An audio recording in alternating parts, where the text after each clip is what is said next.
নমস্কার। আজ আমাদের যুবনায়ক নেতাজি সুভাষচন্দ্র বোসের জন্মদিন। তার এই জন্মদিনে কিছু জিনিস জেনে নেওয়া যাক যে ব্রিটিশরা ভারত কেন ছাড়লো।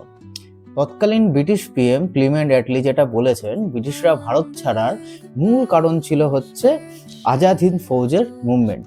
ইন্ডিয়ান ন্যাশনাল আর্মি বা আজাদ হিন্দ ফৌজ, যার নেতৃত্ব দিয়েছিলেন আমাদের নেতাজি সুভাষচন্দ্র বোস, তার মুভমেন্টের জন্যই কিন্তু বেসিক্যালি আমাদের ব্রিটিশরা ভারত ছাড়ে।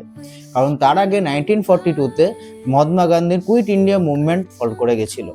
1944 সালে যে ইন্ডিয়ান ন্যাশনাল আর্মি বা আজাদ হিন্দ ফৌজ যে জাপানিজ ফোর্সের সাথে অ্যালায়েন্স হয়ে যে ব্রিটিশদের বিরুদ্ধে যুদ্ধ ঘোষণা করে, তাতে কিন্তু ভারতবর্ষের বাকি যে সোলজাররা আছে, যা ব্রিটিশদের সোলজারের প্রায় 2.5 লাখ সোলজার, যারা ইন্ডিয়ান ব্রিটিশদের আর্মি এবং নেভি যাদেরকে নিয়ে গঠিত, তাদের মধ্যে একটা স্পার্ক তৈরি হয় যে তারাও মনে করে যে তারা আর ব্রিটিশদের হয়ে লড়বে না।